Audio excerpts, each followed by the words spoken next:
HOAs, are they good? Are they bad? Could you live with them or without them? That's what we're going to be talking about today on Just My Opinion. This is Jessica Duncan's Just My Opinion, and I'm Jessica.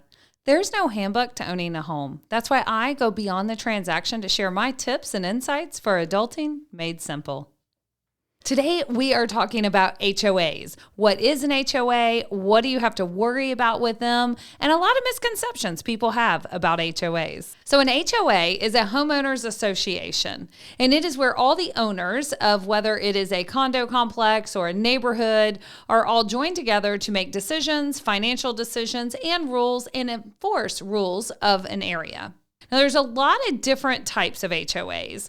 There are condo HOAs, there are townhouse HOAs, then here we have sort of a hybrid between the two. And then we also have residential neighborhood single-family home HOAs. And so mainly what we're going to talk about today is single-family home HOAs. And the reason why is the condo and hybrid or townhouse style HOAs can be very different than a traditional residential neighborhood HOA. So we're going to be talking about residential neighborhood, single-family homes, HOA. And there are so many different types of these even. So a lot of people, when I'm talking to them, they may say, oh, I don't want to live in an HOA. I'm like, well, why do you not want to live in an HOA? What is it you don't like about them? And there's a lot of misconceptions there. I'll hear people say, well, I don't want to have to ask someone what tree I have to plant in my yard, or I want to be able to do what I want with my property. And while there are rules in an HOA, every HOA is a little different. Now, there are rules that are somewhat standard across all HOAs. So, for example, you can't have a car on blocks in your front yard in almost every HOA I've ever seen. There may be an exception out there, but I don't know. Because remember, these HOAs are really created to keep the value of the property. That's why some people want to live in an HOA. They want to make sure their neighbor does not have broken down cars in their front yard on blocks. It helps keep the value of the neighborhood. But some people can find them restricting. A lot of times what it is, though, is just this misconception. They may just need to find an area that has an HOA that lends towards what they want to do. So when I have a customer that first tells me I don't want an HOA, I say, well, why? Tell me why. Sometimes there are things that they say, and I'm like, actually, I can find an HOA that will allow that. Other times I'm like, yeah, there's no way in the world you're living in an HOA. So remember, each of these HOAs are completely different, but what they do is they write the rules and they collect money and they disperse the money for common areas. So what type of common areas would an HOA be paying for within a residential single-family neighborhood? Well, it could be minor stuff such as just the entrance to the neighborhood, keeping up the entrance, keeping it mowed, if there's a brick or sprinkler systems on that area. So it could be as minor as that. It too is big as something in a private gated neighborhood where there are swimming pools and clubhouses and private roads that need to be paid for. That HOA is going to be over a lot more money and space that they have to take care of, as well as insuring that space. So the common areas, the HOA, the pools, things like that, you also have to have liability insurance. What if someone drowns in the pool? Things like that. What if someone trips and gets hurt? So there's liability insurance, there's the maintenance, and the cost of keeping that up. And then when it's time to replace it, the cost of that as well. Let's talk about the type of things that I hear people saying they want to avoid in some HOAs. At first, they'll say, I don't want an HOA. And as I dig in deeper, I may find out, well, it's really just that they want to be able to park their boat or their RV in their backyard on a pad, on a protected concrete pad. Well, there's actually HOAs that do allow that. We have a community we've sold here locally in Milton called Cottonwood that we've actually sold a good bit in. And a couple years ago, they changed their HOA to allow boats behind the fence, which is sort of shocking because this is a gated neighborhood with a pretty strong HOA. And that's not what you think of being able to park a boat in your backyard. But their HOA has allowed it. There are other HOAs that actually have areas for parking boats or RVs. They have an extra lot within the HOA that the HOA owns that you can rent a spot and park them there. So there are some that will actually allow that. Another big one that I hear is Airbnbs or short-term rentals. A lot of people want to buy a property and be able to use it for short-term rental. And many of the HOAs have ruled that out. Even if they didn't originally, it could be a 30-year-old old HOA that rules were written 30 years ago and that wasn't thought about then. They may have actually changed it here recently to prevent that from happening. So that's one I hear, but there are a lot that have not, and it's not in their HOA rules. So as you can see, there's different levels of strictness, right? I've talked about some allowing boats, some allowing some allowing boats, some allowing Airbnbs, but there are some that are so strict, you have to talk to them about what type of tree you're going to plant in your front yard. And almost all has some form of architectural review committee. But the architectural review committees can be more strict in certain neighborhoods as well. I've seen them listed all the way down to a certain style of house or even a certain color palette that the outside of the house must be, and having to get permission for trees and plants that you want to change out in your front yard. Where I've seen others that are very, very lax on these rules, and it's basically just a nice maintained property, not as strict as the architectural shape or color of the property. And also these architectural review committees, they are what you work with whenever you want to build a shop or anything else on your property or change something on your property. So let's say it's not about painting. Maybe you want to build a detached building on your property. Whether it's a accessory dwelling unit, which would be like a additional house or mother-in-law suite, guest house type thing, or if you just wanted to build a shop or an extra detached garage, things like that would all go before that architectural review committee. And some people are intimidated by that. Don't be intimidated by it. Remember, they're just there to keep the value of your property up. So long as you're following their guidelines, why would they have any issue with it, right? So don't be afraid to get involved in your HOA. Know what the rules are and know what you need to do and who's involved in the process. So I do think an HOA is something, if you live in a neighborhood that has one, you probably want to be involved. Now, I know you probably don't want to be the president, their treasurer. That's fine. Maybe not that involved, although they're always looking for people willing to volunteer their time because it's a rough position and no one wants to do it. But if you're involved in your neighborhood, you're going to know what's going on in the neighborhood. You're going to have more insights into what they're planning, if they're making decisions, if they're making changes. So I recommend being involved in the HOA if you do live in an HOA one. Most of them don't meet crazy amounts of times. It's a couple times a year and that's it. So it's not like a largely involved position just to get involved in your HOA. Now, if an HOA wanted to change some major rules, there are certain major rules that you have to have 100% vote on. So let's say you wanted to instill an HOA in a neighborhood that doesn't currently have an HOA. You'd have to have 100% vote of the houses. If there was something major change, every bylaw is a little different in the HOA, but it may require a 70% vote. Some may just require a percentage of who shows up. So it depends on how strict the rules are and what the bylaws have laid out of the ability for that HOA board to make changes. So I'll give you an example. We had a couple recently who bought a property in Pace, and as they drove through the neighborhood, they saw that there were several RV parking pads. There were several places where driveways were poured behind the fence with parking pads. This was really good for them because that's what they wanted to be able to do.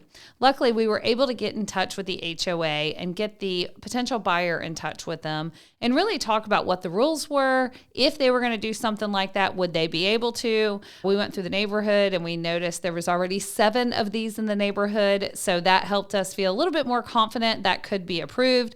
Now, since they didn't own the house, they couldn't apply for it yet and get it approved yet, but we wanted them to have a warm and fuzzy about this is something that is going to get approved. So we put them in touch with the HOA. They talked to the HOA president, the head of the architectural review committee, as well as the HOA management company. And we're able to get those questions answered for them that they felt very comfortable with. So don't be hesitant on an HOA. Maybe just figure out what it is you need in the HOA and make sure you're comfortable moving forward with that project or that property, that you're going to be able to do it. So let's talk about HOA fines. That is something that a lot of people say, oh, I don't want an HOA and all their fines. I will say here, we don't have a huge amount of fines unless you're just absolutely non-compliant and don't do what they ask you to do. So if you do get a letter from your HOA, I strongly recommend you reach out and respond right away. Whether it's, we've heard of things from leaving your trash cans out too long. Some of them do not want them on the street side for a week, all the way to weeding and making sure your yard is maintained properly. If you do get those normal warnings and then it comes with a fine if you don't act on it, you definitely want to act on it. Don't get into a standoff match with your HOA and refuse to pay these, because a lot of people don't realize your HOA can actually take your house.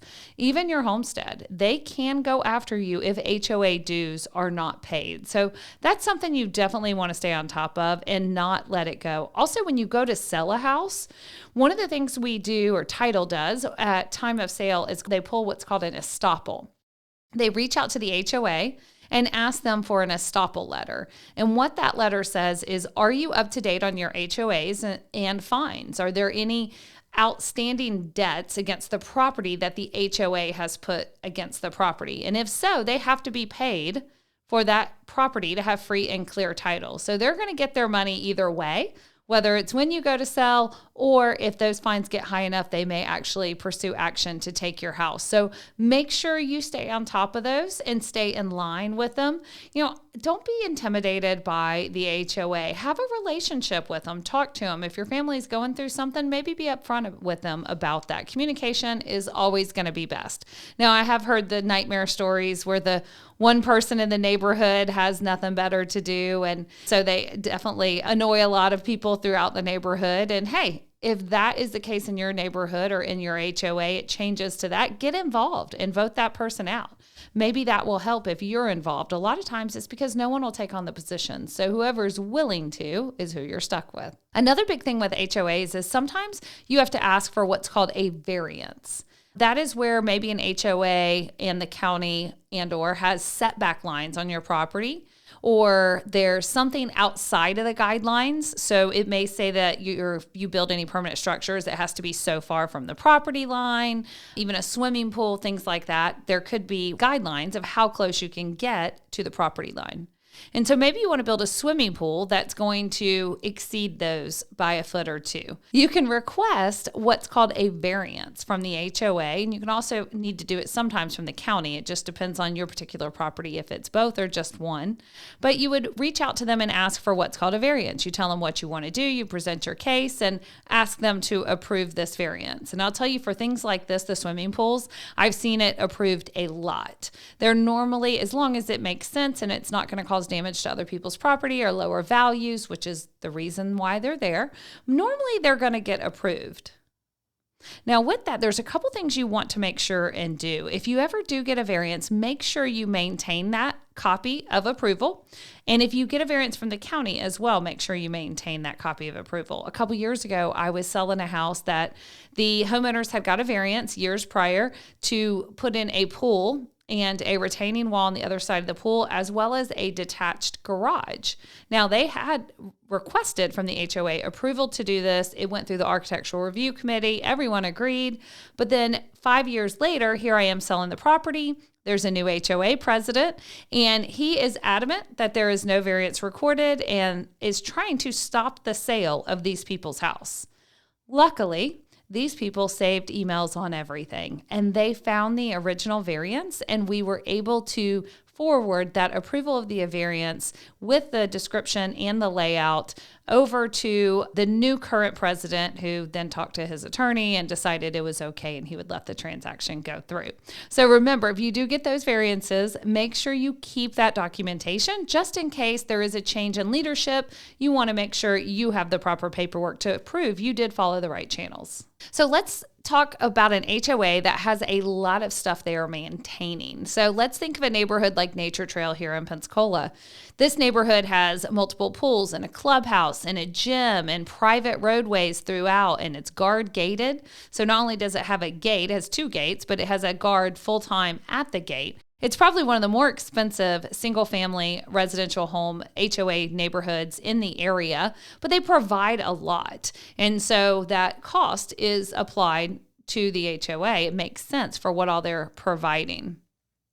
When you're managing funds like that, sometimes if you're driving through the neighborhood looking at a property and you notice that there are things not being maintained within the neighborhood, such as a lot of potholes in the road or the pool is needing a lot of work, which that is not the case in Nature Trail at all. They've done a really good job. I'm just using them as an example. If there is something like that as you're looking at the property, you may want to investigate a little bit more to learn a little bit more about the HOA. You can ask for the financials of that HOA and make sure they're strong, make sure there's not a bunch of deferred maintenance. You can ask for the last year's meeting notes. Maybe you're looking through those meeting notes and you realize that the whole neighborhood may need to be repaved and that they're looking at an assessment to every homeowner in the coming years. So that would be really good to know before you bought the house, not after you bought the house, right? And most of our HOAs around here are pretty strong when we're talking single family residential homes. Now, remember, condos are totally different. Condos, townhouses, there's a lot more to maintain, and we'll do a whole nother podcast on those. These are all about single family homes. So most of them around here are pretty strong. I've seen some as little as $60 a year. That's it. Basically, they are just collecting enough to enforce anything that anyone in the neighborhood isn't doing. That's it. No common area. It's very cost effective. So don't be afraid of HOAs. Just figure out what you need and what you can handle in a HOA. If you're looking to buy, we'll help find you that right neighborhood that does allow what you need. One thing, too, to be cautious of, over the years I've heard HOAs not allowing that people forget about is there are some that won't allow commercial vehicles to be parked in the driveway. So what do I mean by commercial vehicle? Let's say you work for a heating and air company maybe, and you drive a vehicle that is branded for the heating and air company. Sometimes with some HOAs, that could be an issue. So imagine not being able to park your own vehicle in your neighborhood where you live, in your driveway. That could be a pain, especially if that's your daily driver that you drive to and from work every day. So you just want to dig in on those rules and make sure you understand them. Some of them you can find online. A lot of the neighborhoods here have published their HOA rules, or CCRs as we call them, online, and you can go in and see them. Some neighborhoods are not as well managed and they are a lot more private, and so your agent can definitely reach out and get those. But those are something you want to make sure and review. And once you go under contract, you have 3 days to review those documents. But of course, it doesn't hurt to find them out ahead of time and be aware, especially if you have certain needs. So I hope you've enjoyed all this talk on HOAs. Hopefully it has not scared you away from HOAs, maybe just given you a little bit more open eyes to what they are good for and what they aren't good for. If you have any questions about HOAs, of course, reach out to me, but we're going to go straight into our home hack. So what is a home hack? A home hack we give you each week. It's just some cool tool thing that I'm into right now that I want to share with you that I think makes homeownership more fun. So this week, my home hack is a color Muse. So it's this little device. You can get them on Amazon for like $70. They have the latest version, I think, is the Muse 2. But we have loved it. Our clients love it. We use it all the time. But it's a little, looks like the size of an old film case. Now I'm dating myself, but remember when we used to have actual real film and a camera? It's about that size, and it's got a lens on it. And you connect it to an app on your phone, and then you put it on the wall, and it'll tell you the exact brand and color code of the paint on your wall. How cool is that? It does also work on vehicles, they say. I have never tried it on a vehicle, but I will say I've used it on many, many of walls, and it helps out, especially when clients are like, oh man, we're going to sell our house. We need to touch up the paint on these walls. We have no idea what color it is. You just put that little wheel to it. It immediately identifies it and will tell you what color and what brand of paint you need. So hopefully you've enjoyed that home hack. This has been Just My Opinion. Thanks for joining me today. I hope you enjoyed it, and I hope you learned a lot about HOAs. Make sure you like, subscribe, or follow, depending on what podcast app you're listening to, so you never miss an episode. Until next time, remember, it's just my opinion for adulting made simple.